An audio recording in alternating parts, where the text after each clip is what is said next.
Corona, COVID-19, tidak ada seorang pun tahu kalau tahun ini tiba-tiba negara kita, bahkan seluruh dunia, terserang oleh penyakit yang mungkin masih agak baru, jadi orang-orang tidak tahu, obatnya belum ada, gejalanya juga masih bermacam-macam, para ahli masih simpang siur juga. Kita apalagi menandainya sebenarnya yang COVID kayak apa sih gitu, orang nggak ngerti. Tapi Maret tahun ini aku terpaksa masuk ke rumah sakit untuk urusan corona ini. Gejalanya pertamanya mungkin cuma apa ya, panas tinggi, terus kemudian agak batuk, agak ya, karena biasanya aku kalau batuk tuh berat gitu. Cuma kemarin ini batuknya ringan saja, tapi baru sehari batuk tiba-tiba nafas agak berat, dan karena aku sudah membaca gejala-gejala itu ketika COVID menyerang Wuhan, aku kemudian segera ke rumah sakit terdekat dan sama mereka dilakukan toraks, ronsen di dada gitu ya. Dan kemudian disarankan untuk masuk ke rumah sakit rujukan yang saat itu baru ditunjuk, yaitu di Rumah Sakit Pasar Minggu. Ketika masuk ke gawat darurat, mereka meminta aku untuk bersabar karena beberapa orang sudah masuk ke situ, dan semua baik perawat, dokter sudah mengenakan APD. Mereka masih takut sekali sepertinya mendekati kita gitu ya. Tapi kemudian mereka juga memeriksa kami, memeriksaku, dan kemudian diputuskan bahwa memang aku terserang COVID-19. Saat itulah malam itu aku harus dirawat inap. Malam itu masih agak nggak paham sebenarnya isolasi untuk COVID ini seperti apa gitu ya. Tapi ternyata mungkin karena juga keterbatasan APD ya, jadi misalnya ketika nafasku sesak malam itu gitu, aku pencet bel, nggak ada suster yang masuk. Setelah mereka masuk, ternyata masuk itu ada jadwalnya, hanya jam 5 pagi, 5 sore, 11 siang, sama 11 malam gitu, jadi 4 kali. Di luar itu, meskipun kita ada kesulitan apapun, mereka nyaris tidak akan masuk. Keterbatasan APD pada saat itu, juga SOP barangkali ya yang belum terbentuk karena COVID baru saja masuk ke Indonesia dan mereka baru 2 hari ditunjuk sebagai rumah sakit rujukan, itu membuat mereka mungkin juga gagap. Aku sendiri mencoba sabar dengan kondisi yang ada. Aku paham betul para perawat juga dokter ini, mereka masih gagap dengan segala macam hal yang harus disiapkan di ruang isolasi dan lain-lain. Tapi satu lagi, kuncinya ketika teman-teman harus masuk isolasi adalah sabar. Karena tidak semua yang kita inginkan bisa kita dapat dengan cepat. Ada waktu-waktu perawat masuk, dan itu kadang menjengkelkan. Kalau kita nggak sabar tuh kepengen rasanya marah gitu ya. Ini sesak nafas, oke, kita sudah ambil selang oksigennya, kita kepengen ke kamar mandi, belum bisa dengan baik gitu karena infus masih tertancap di tangan, dan belum ada istilahnya belum ada, karena nyaris aku tuh nggak pernah sakit gitu, jadi ketika kita masuk gitu di infus tuh mengganggu sekali rasanya, kepengen banget ini kita buang. Katakanlah ada obat yang bisa diminum, boleh nggak sih diminum saja gitu, tapi ternyata memang cairan infus itu membantu tubuh kita juga untuk bugar gitu, termasuk nanti untuk memasukkan antibiotik dan lain-lain. Karena aku masuk ke ke pasar minggu itu dengan komorbid, satu ada pembengkakan jantung, jadi ada kardiomegali, terus kemudian itu dikarenakan oleh tensi, hipertensiku tidak terkelola dengan baik, dan satu lagi ada diabetes tipe 2. Komorbid ini yang oleh dokter kemudian dikelola dengan betul, sementara untuk COVID-nya sendiri saat itu seingatku aku sempat diberi vitamin C, zinc, kemudian ada kloroquine, juga obat-obat yang terkait dengan komorbid. 2 hari pertama nyaris aku mau bernafas nggak bisa. Jadi untung banget hari itu aku masuk. Kenapa? Karena kemudian sehari kemudian itu mau untuk nafas itu susah. Sampai di nebu gitu ya. Dan kemudian nafas melalui selang itu nyaris 24 jam dalam 2 hari pertama. Nebu pagi dan sore gitu. Terus kemudian setelah 2-3 hari pertama sudah bisa lepas dari selang oksigen, aku latihan bernafas dengan baik.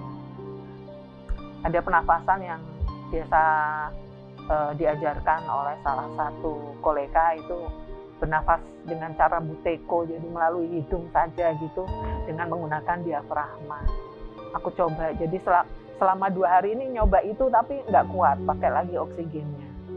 Nggak kuat lagi pakai oksigennya. Tapi hari ketiga sudah mulai bisa. Hanya saat-saat aku bergerak cepat saja, selang ini oksigen kupasang. Kenapa?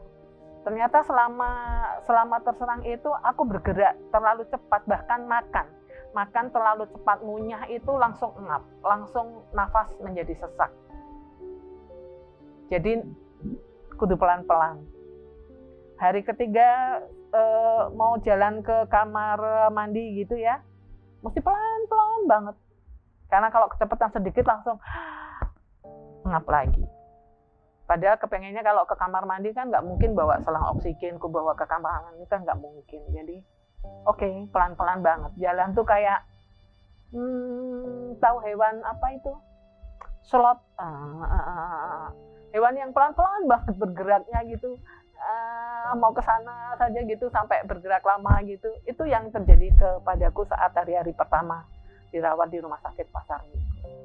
Hari-hari berikutnya lebih sehat. Lebih sehat dalam arti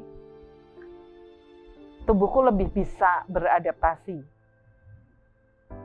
Oksigen sudah tidak kupakai gitu, tapi masih di nebu pagi dan sore. Terus kemudian ada satu lagi yang seru pada saat aku masuk pertama situ, karena ketika orang lain sudah masuk ruangan, mereka langsung di swab.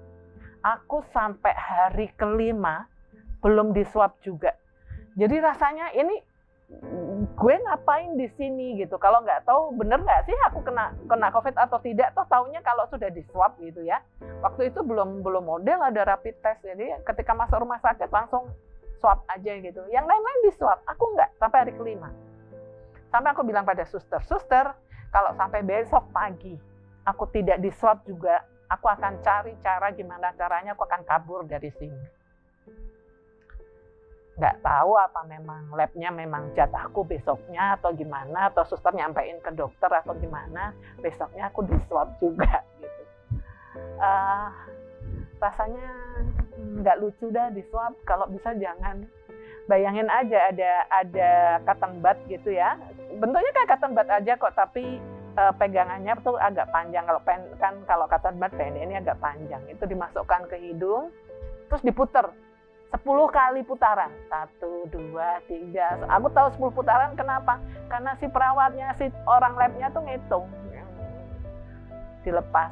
Udah Bu, langsung hidung tuh kayak apa ya, mau bersin tapi enggak, agak sakit dikit tapi enggak sakit juga sih. Lebih ke apa ya, risih banget gitu. Dan selama di situ swab itu dilakukan 3 kali dan hasilnya baru keluar hari keberapa ya? Ke-14 loh. Itu pun aku harus minta tolong kepada teman yang mereka punya akses untuk ke lab Kementerian Kesehatan, dan akhirnya baru keluar hasil swab pertama itu positif. Setidaknya aku ngerti lah, oke, aku kena COVID ya, maksudnya ada konfirmasi lah. Sebenarnya dari gejala kita juga tahu kalau aku kena COVID, cuma apapun perlu konfirmasi, gue positif atau negatif, kayak gitu, dan positif. Hasil bahkan dari 3 hasil yang keluar, 1 swab positif, swab kedua tidak ketemu hasilnya, nggak tahu kemana. Terus kemudian swab ketiga tetap positif. Tapi hari ke-20 meskipun positif itu, sama dokter aku sudah boleh pulang dengan janji, dengan menandatangani sebuah surat bahwa aku harus isolasi mandiri di rumah selama 14 hari. Ya mending di rumah lah daripada isolasi di rumah sakit kan, gitu. Cuma seru juga soal pulang ini. 20 hari dirawat, dokter boleh menyampaikan aku boleh pulang, tapi tahu nggak sih itu sempat ada dramanya juga gitu. Hari ke-19 itu aku sudah dinyatakan boleh pulang. Ada dokter yang muda, jadi mereka, oh Bu, iya udah ketemu, hasilnya Ibu positif, katakanlah gitu ya. Terus tapi yang hasil berikutnya sudah ketemu juga Bu, kayak negatif nih yang ketiga, terus Ibu sudah boleh pulang. Nanti diminta saja keluarga menjemput setelah maghrib lah, gitu, kira-kira jam 8. Wih, seneng dong ya. Barang-barangku ku rapikan gitu, mereka ngasih aku 1 tas kresek gitu ya, yang besar gitu, jadi barangku ku masukkan ke situ, tinggal angkat saja gitu. Aku udah nggak sabar gitu nunggu jam 8, padahal itu masih maghrib. Tahu nggak sih, lagi begitu HP ku bunyi, Bu, HP-nya tolong diangkat dari balik pintu. Rupanya HP ku tidak kunyalakan suaranya, jadinya oke Mbak.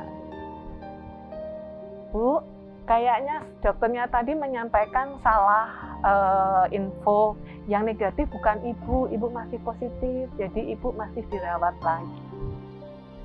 Bisa bayangin nggak rasanya sudah kepengen pulang, dinyatakan boleh pulang, tapi itu umurnya hanya 15 menit. 15 menit kemudian si perawat itu sudah menyampaikan kalau aku tidak boleh pulang karena masih positif. Kondok gitu. Cuma ya apa boleh buat, tapi boleh nggak Sus, aku pindah kamar. Kenapa aku minta begitu? Karena hari itu 2 roommate-ku, dua kan satu ruang isolasi ditempati oleh 3 pasien. 2 orang pasien ini jam 6 pagi, mereka meninggal nyaris bersamaan. Jadi yang sebelah sana meninggal duluan, 10 menit kemudian yang di sebelahku. Dan bisa bayangin nggak, persiapan untuk merawat jenazah pada saat itu kan belum selancar sekarang barangkali ya. Dan barangkali juga mereka harus menyiapkan segala macam peti mati lah, plastik untuk membungkus lah gitu. Jadi dari mereka meninggal jam 6 pagi, aku ditinggal sampai jam 12 siang dengan 2 jenazah. Dan aku sendiri. Untung badanku saat itu sudah sehat. Cuma bisa bayangin nggak sih melihat 2 kematian di dekatmu gitu bersamaan, rasanya gimana ya, ngilu gitu di sini tuh. Malaikat Elma tuh tinggal belok sedikit loh ke aku, tapi untungnya badanku sudah sehat ya, jadi dia tidak punya alasan gitu untuk mencabut nyawaku gitu. Cuma menyaksikan 2 orang lain menjelang ajal mereka gitu tuh, enggak deh, kalau bisa jangan pernah kalian alami gitu. 4-5 jam ditinggal dengan jenazah tuh juga bukan hal yang mudah. Aku nggak takut dengan jenazahnya, cuma kejadian betapa nyawa itu dengan mudah diambil itu yang membuatku termangu-mangu gitu. Saat itu aku sudah menyiapkan beberapa waktu berselang selama di ruang isolasi, sejak badanku sudah lebih enak, aku membuat tulisan yang ku post di grup tertutup Facebook gitu ya, namanya Kagama Virtual. Hanya ke mereka aku bisa cerita, sedang kejadian 2 orang di depanku meninggal semua. Teman-teman dari Facebook, dari grup itu memberikan semangat. Anak-anak juga gitu. Pada saat itu mau nangis ketika mereka sedang menjelang azan tuh mau nangis belum bisa, masih ada suster segala macam gitu ya. Mereka terus kemudian setelah dua-duanya meninggal, alat-alatnya diberesin gitu, mereka terus kemudian keluar. Habis itu aku baru bisa telepon anakku. Dek, aku mau nangis gitu. Kenapa, Bu? Ini 2 pasien di depanku meninggal dan rasanya gimana ya? Aku nggak bisa gitu. Sabar, Bu. Mereka cuma bisa bilang begitu. Tapi ya aku cuma butuh orang yang aku bisa menangis lah. Dan setelah jenazah itu akan diambil gitu ya, perawat masuk 3 orang. Sepertinya satunya perawat, yang 2 lebih ke penyelenggara pemulasaraan jenazah gitu. Bu, kayaknya ditutup dulu ya gitu kan, masing-masing tempat tidur itu kan dilindungin sama kain gitu kan, ada pembatas kain gitu. Jenazah sudah ditutup kain. Jam 6 ketika suster keluar itu jenazah ditutup kain semua, jadi hanya kain pembatasku yang kubuka gitu. Aku masih wira-wiri juga ke kamar kecil gitu. Nah, saat mereka masuk justru pembatasku yang ditutup. Jadi aku hanya bisa mendengar mereka memulasara jenazah itu dari balik kain. Aku mendengar mereka mentayamumkan gitu ya. Jadi yang satu orang sepertinya Muslim, yang satu orang enggak. Jadi yang satu ditayamumkan, terus kemudian dipakai kain kafan, di plastik, terus kemudian disemprot dengan desinfektan, masuk ke peti ditutup, didesinfektan lagi. Suara itu yang aku dengar gitu ya. Setelah itu keluar peti satu persatu gitu ya. Dan saat itulah ruangan sepi banget gitu karena hanya aku sendiri gitu. Aku membayangkan mereka yang meninggal itu masih berada di situ gitu. Pasti mereka tertegun dengan cepatnya nyawa mereka diambil gitu loh. Semoga jalan mereka menuju Gusti Allah lancar. Setelah itulah sore itu kemudian setelah ada kejadian aku nggak jadi pulang itu, akhirnya aku dipindah juga gitu ya ke ruangan yang lain gitu, dan aku ketemu dengan satu roommate lagi, itu nenek-nenek. Dia sudah pelupa. Sepertinya dia juga kena COVID, tapi para suster menyampaikan kalau nggak boleh kan, kita itu ditengok nggak boleh, ditungguin nggak boleh gitu, ditengok saja nggak boleh kok apalagi ditungguin. Si nenek ini sakit hati gitu, sepertinya sakit hati, kok anak-anakku nggak ada ya yang memperhatikan diriku. Nggak gitu Nek, memang ini kita di ruang isolasi, aku jadi memberikan aku punya kegiatan baru, memberikan beliau semacam konsultasi gitu, selalu mengingatkan beliau, Nek maaf dulu, karena kalau nggak diingetin dia nggak makan. Kok iya maaf lupa, selalu kata maaf itu keluar dari mulut beliau gitu. Nek minum dulu, habis makan nih diletakkan makannya gitu, terus udah diam. Nek minum dulu biar nasinya ada yang ngelontok. Oh iya ya, maaf. Iya, terima kasih. Terus dia ngambil sendiri. Untung dia masih bisa. Terus beliau cerita kalau kemarin beliau jatuh. Jadi sekarang nggak boleh turun sama suster supaya tidak kejadian lagi. Sudah dipakein pampers segala macam gitu ya.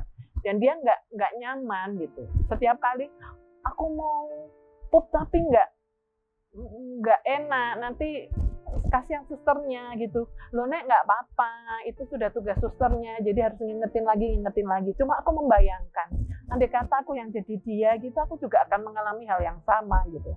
apa sih enaknya pakai pampers dan sebagainya. Dan ingat, suster hanya masuk jam 5 pagi, 5 sore, 11 siang, 11 malam. Jadi katakanlah kita pup menggunakan pampers itu, suster menggantinya akan ada di jam-jam itu, bukan langsung. Jadi bayangkan betapa nggak enaknya di ruang isolasi. Belum lagi ada pengalaman di ruang isolasi itu ya, saat pertama datang itu ruang sebelah itu tiba-tiba gedobrak, kedengaran kalau apa ya, ada orang yang ngamuk gitu loh. Tolong, yang satunya teriak-teriak begitu. Wah, ada apa ya? Kita cuma bisa nengok-nengok gitu lewat kaca kecil di pintu yang ada di ruang isolasi itu. Beberapa lama, tolong suster tolong gitu, dan suster tidak bisa memberikan pertolongan serta-merta karena bisa bayangin nggak, mereka mesti gunakan APD dulu gitu. Gunakan APD itu butuh waktu juga, dan beberapa saat kemudian aku dengar langkah mereka ke situ, membuka pintu, terus menutup pintu, terus suara tangisan itu berada di luar gang. Nah, aku nengok dari pintu, ada remaja, masih remaja, perempuan nangis gitu, bawa HP, suster gitu, nangis duduk di bawah. Malam ketika ada suster yang masuk ke ruanganku, aku nanya, sebelah kenapa sih sus? Bu, ada yang delusi, dia merasa akan dibunuh oleh orang di sebelahnya. Jadi yang dia ngamuk ke pasien sebelahnya gitu, dan membuat yang pasien satunya juga takut gitu, dan terjadilah huru-hara itu gitu. Jadi banyak sekali drama di rumah sakit, ruang isolasi selama pandemi gitu. Tapi alhamdulillah kita bisa sehat gitu ya. Banyak kok cerita di ruang isolasi itu. Di ruang isolasi sebenarnya kita boleh pesan makanan dari luar gitu ya. Cuma kan karena ada komorbid ini, aku menyiapkan diriku, oke deh gue makan dulu apa yang disediakan oleh rumah sakit. Tapi bayangin nggak sih, nasinya tuh nasi lembek, bubur tidak, nasi tidak gitu. Dan itu rasanya, aduh nggak kemana-mana deh gitu. Sampai saat itu sementara sebelahku ada yang bukan yang meninggal ya, dua lagi yang sebelumnya itu, yang satunya bisa dapat skutel kentang, satunya lagi sama denganku dapatnya nasi lembek terus, dan kita berdua mengeluh gimana caranya ya ya deh gitu. Dan dia bisa pesan ke bapaknya untuk mengirimi dia makanan setiap hari. Aduh, andai kata aku juga bisa gitu, cuma nggak tahu kenapa aku nggak kepengen ngerepotin anak-anak yang di rumah gitu. Terus akhirnya sesekali pesan, sesekali lo ya gitu. Jadi setelah agak sehatan gitu, aku ulang tahun di rumah sakit loh saat itu 31 Maret gitu. Terus ada teman yang, weh gimana kabarmu gitu. Oh baik, kamu ulang tahun ya, selamat ulang tahun, mau apa? Wah, kamu nanya mau apa? Aku mau sesuatu, boleh nggak minta? Mau nggak kamu ngirimin aku itu makanan di Jepangan yang huruf depannya H gitu? Boleh ya? Boleh, nanti sama Gojek suruh titipin ke security depan ya. Nanti dari security depan dia bawa naik pasti ke tempatku, bilang aja untuk Nina ruang nomor sekian gitu. Oh oke. Tapi pesennya jangan 1. Loh berapa? 3, kan aku nggak mungkin makan sendiri. Masa 2 temanku nengok cuma lihat aku doang gitu kan makan. Oke, aku beliin, dan akhirnya dibelikan dan itu diselundupkan masuk. Hari itu bahagia banget. Kenapa dapat makanan tidak dari rumah sakit? Makanan dari rumah sakit kuletakkan, aduh makan itu dengan lahap. Ayo ini untuk teman-temanmu, mereka kemudian juga bahagia banget. Wah asik gitu deh. Pengalaman menyelundupkan makanan. Ada lagi urusan cucian baju gitu. Kalau terakhir kemarin kakakku kan sempat masuk juga, dia tinggal di Cinere, beda rumah dong gitu. Tapi dia masuk juga karena COVID, dirawat juga di rumah sakit Pasar Minggu 14 hari. Baju yang kukirimkan kedua nyaris bersih semua. Loh, kenapa nggak ada yang kotornya? Aku di rumah sakit disediain baju kok, warna merah, aku pakai terus. Jadi nanti kalau itu kotor tinggal aku letakkan di tempat kotoran, terus kemudian baju baru lagi dari mereka. Oh gitu, enak dong gitu, karena pada saat aku baju itu semua dibawa dari rumah gitu. Dan bisa bayangin nggak kalau flow antar baju dari anakku mesti datang misalnya ya, dia ke security, terus kemudian titipan dibawa naik, belum kotoranku nanti juga dibawa pulang dia, kayak gitu repot banget. Jadi terus kemudian Dek, kiriman kedua aku minta 1 pisau, kedua rinso, ketiga untuk cuci piring dan sebagainya. Jadi terus kemudian pisau ini tahu nggak sih digunakan untuk apa? Selama 5 hari di rumah sakit tuh aku nyaris belum ke belakang. Nggak enak lah, perut begah dan segala macam. Jadi kiriman yang mendekati itu kelima itu 1, aku minta dia beliin pencahar, bawa pisau, bawa buah naga, terus kemudian deterjen buat mencuci. Jadi terus kemudian baju habis pakai, ku cuci sendiri, ku letakkan di gantungan apa ya namanya ya, gantungan kamar mandi kan ada gantungannya, biar dia agak basahnya habis. Terus kemudian ku bawa, ku gantungkan kemudian di gantungan infus gitu. Aku ada fotonya sih kalau mau. Ya itu kulakukan beberapa kali sampai kemudian buah naga sama pisau ini berguna banget gitu ya. Jadi pisau kugunakan, boleh loh pisau masuk ternyata gitu. Cuma justru pencaharku yang ditahan sama mereka, nggak boleh gitu. Biar nanti pencahar yang dari dokter yang ngasih gitu. Tapi untunglah dengan buah naga ini kemudian menolongku untuk ke belakang. Jadi aku selalu bilang kepada teman-teman, selagi gejalamu yang lain-lain muncul tapi belum ada sesak nafas, lu cukup isolasi mandiri. Apalagi kalau tidak ada komorbid, cukup isolasi mandiri. Tapi ketika ada sesak nafas, meskipun sesaknya baru sedikit, langsung berangkat ke rumah sakit. Dan selalu mengingatkan teman-teman juga aku kalau taatilah protokol-protokol yang sudah ditetapkan oleh pemerintah, oleh petugas kesehatan, ada 3M, mencuci tangan, apalagi ya menggunakan masker, sama menjaga jarak dengan orang lain gitulah ya. Menjaga jarak ini penting banget. Lihat kalau jaraknya semeter ya kita masih kena potensi berapa persen, kalau jaraknya 2 meter dan bermasker itu biasanya lebih safe gitu untuk kita maupun untuk dia gitu. Gitu. Kemarin sempat ada yang nanya juga kan, sikapnya tetangga gimana Mbak? Gitu. Waduh, tahu nggak sih aku sampai saat ini belum menyampaikan, belum declare ke tetangga bahwa aku pernah COVID. Paling kalau ada temen aku kelepasan ngomong, kemarin aku dirawat di rumah sakit, loh sakit apa Mbak? Oh, kardiomegali. Jadi alasan komorbidnya ini yang ku sampaikan ke mereka.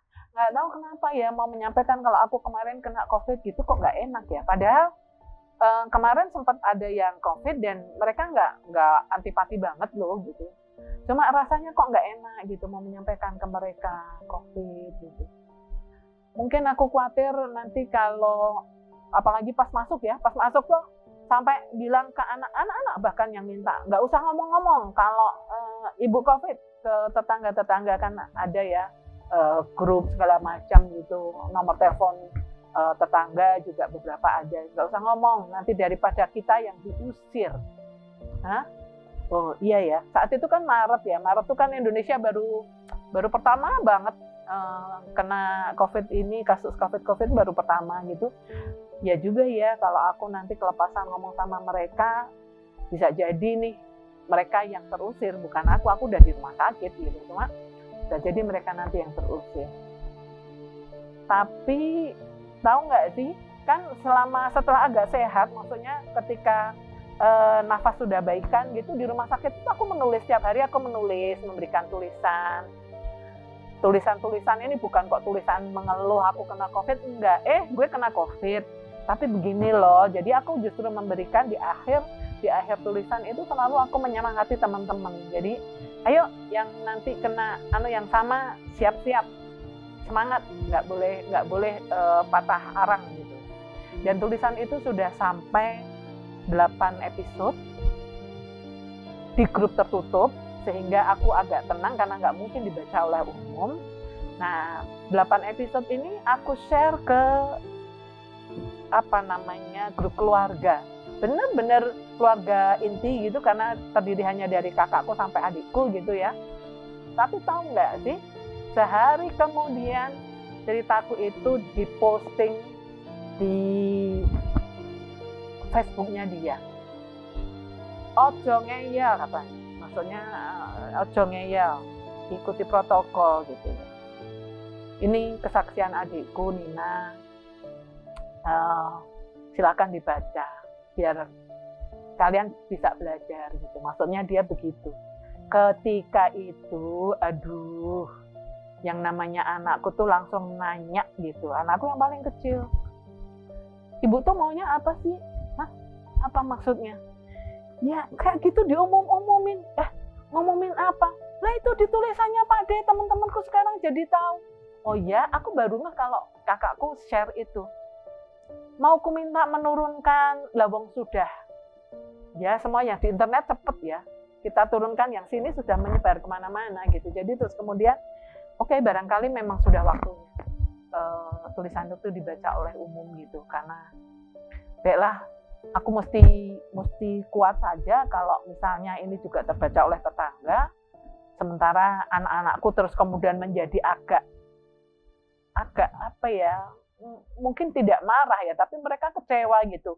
Kenapa aku sharing sesuatu yang seharusnya aku tutupi gitu. Tapi menurutku enggak. Aku memang harus share cerita ini supaya apa? Supaya orang belajar gitu. Tidak boleh kita meremehkan yang namanya COVID-19, corona ini nggak boleh. Tapi juga jangan takut berlebihan. Sepanjang kita memenuhi protokol kesehatan, sepanjang kita aware tubuh kita ngapain, dan seperti tadi, ketika sesak nafas segera masuk ke rumah sakit rujukan. Rasanya kita bisa selamat kok. Aku sudah membuktikan bahwa bahkan dengan komorbid yang aku punya gitu, bahwa ada orang-orang yang terpaksa lewat gitu ya, kayak dua teman seruangan itu gitu ya. Ya mungkin memang sudah waktunya, karena waktu itu yang satunya memang stroke, masuk pun sudah tidak sadar, sementara yang satunya memang kondisinya kulihat dia pindahan dari Wisma Atlet gitu. Kondisinya memang sudah lemah gitu. Dan sepertinya dia tidak punya semangat hidup. Semangat hidup penting. Kenapa? Ketika kita punya semangat hidup tuh kita menjadi tahu harus apa nih aku dengan diriku. Kita mencari tahu gimana caranya ya aku sehat. Oh oke, ada obat diberikan dokter, diminum. Oh oke, aku harus makan dengan benar, makan dengan benar. Oh oke, gue harus istirahat dan lain-lain. Oh oke, aku harus gembira. Gembira ini penting gitu. Katakanlah saat itu kita sedang menghadapi cobaan, dapat giliran untuk dimasuk ke ruang isolasi COVID-19 ya. Hadapi ini dengan happy. Gimana caranya happy ya? Yaitu, oke, gue bermain-main dengan tulisan. Aku bermain-main dengan baju-bajuku, ku tempel-tempelin, ku kasih foto, ku sebarin ke teman-teman yang ada di grup tertutup itu. Itu apa Mbak? Yang sebelahnya daster. Wah, ternyata ada celana dalam kelihatan nyempil gitu. Tapi itu membuat happy gitu. Apa ya? Kekonyolan kecil yang mesti disyukuri karena membuat kita bisa tersenyum, bisa ketawa. Gitu. Hal-hal kecil jadikanlah sebuah hiburan. Satu, jangan mengeluh, tapi tetaplah semangat dengan diri kita. Ada saja kok yang bisa dilakukan, termasuk juga menyemangati saat ini ya. Barangkali ketika kita sudah bisa survive itu, menyemangati teman-teman yang sedang masuk giliran kena COVID-19 gitu. Rasanya mungkin hanya itu yang bisa aku ceritakan. Semoga cerita ini bisa membuat teman-teman mengambil hikmah. Sekali lagi, jangan abaikan protokol kesehatan. Jangan terlalu takut dengan COVID-19 juga, tapi yang penting kita waspada dan tetap hidup sehat. Namaku Nina Susilowati, aku survivor COVID-19, sempat dirawat di rumah sakit Pasar Minggu sekitar 20 hari. Alhamdulillah saat ini aku sehat, dan ayo semangat untuk teman-teman yang kena COVID-19 dan sedang dirawat. Saatnya kita lawan COVID-19 dengan sebaik-baiknya.